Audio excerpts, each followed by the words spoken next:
Now, the way to cope with dreams in Gestalt therapy is this. We consider dreams an existential message, not a residual of unfinished situation or traumatic things or wish fulfillment.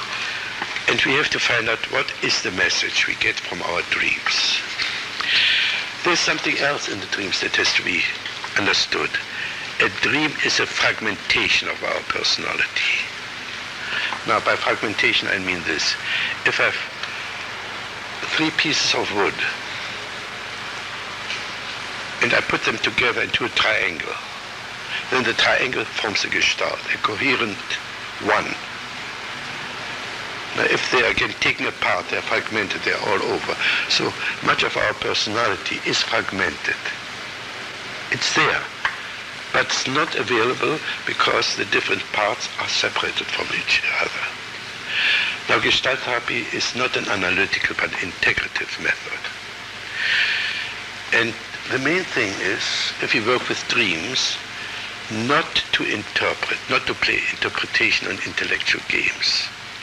I believe any interpretation is a therapeutic mistake.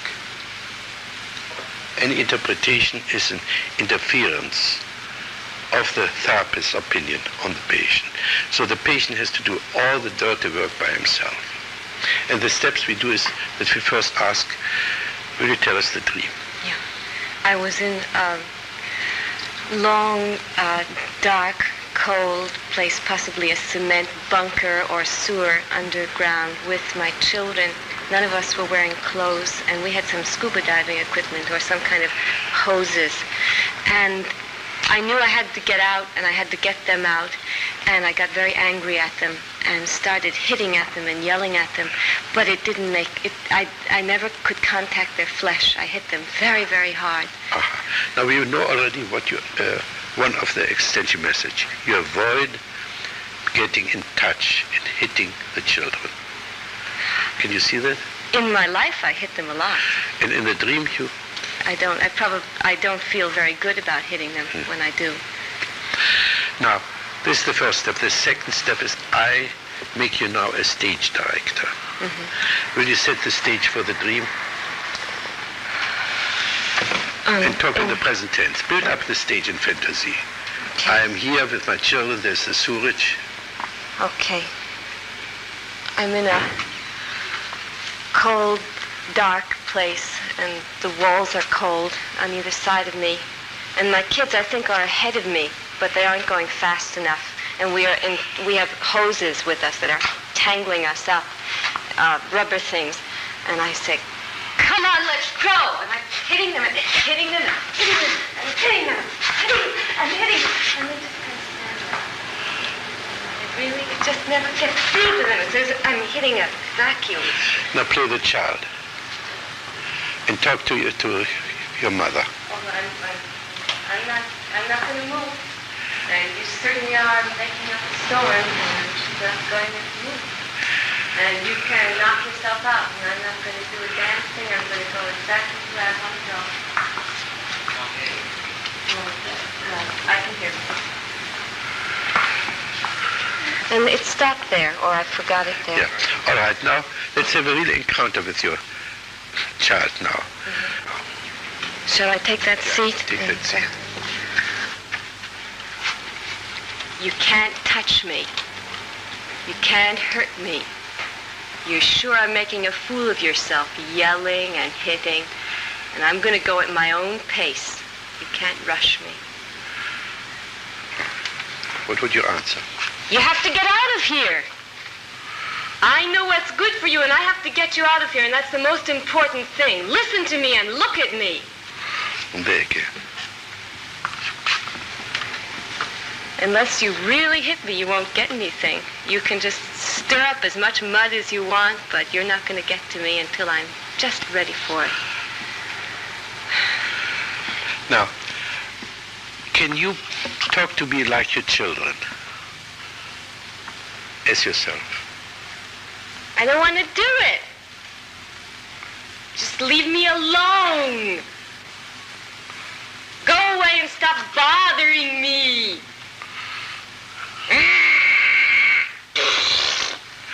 Now be your own age and talk in the same spirit, but express yourself as you are to me.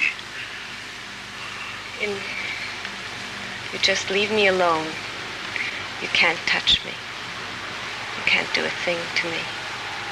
You can strike out, you can look away, you can be bored. It really doesn't make any difference.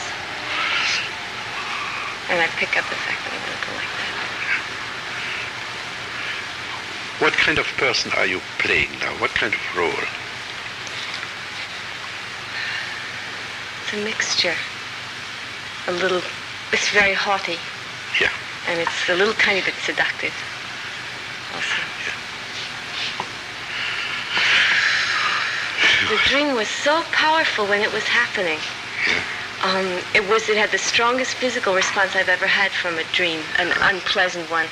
And I don't know why it isn't even stronger, why I'm not going into orbit with it, you know?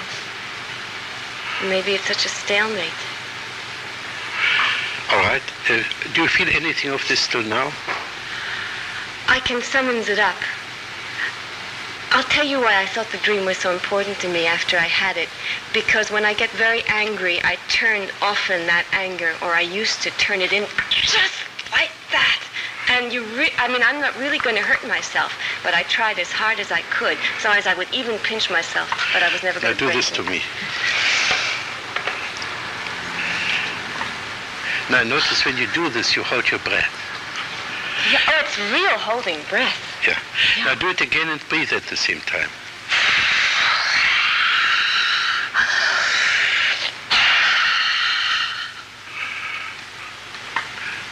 Go on breathing and make noises with it.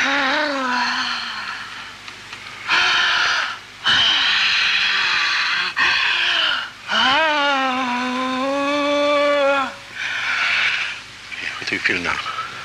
A lot more power. Yeah. See, now you have re-owned some power from the dream. In the dream, you were impotent. Yeah. Now we have taken some of the power of the children away from them and give it back to you. Yeah. I think I lash out at them and then I take it back immediately into myself. Yeah.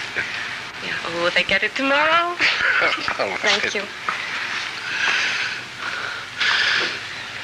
So even if you don't consider the whole dream, if you do it on your own, if you dream and you just play the different parts and understand, at least try to confront each other, have a lot of internal encounters until, again, you re-assimilate more and more of your disowned material. In this case, your power and all what you did to yourself. By doing it to me, you became more real. Because this is the essence of Gestalt therapy. We want to change paper people into real people. This is why we discard all opinion playing and interpretation and so on.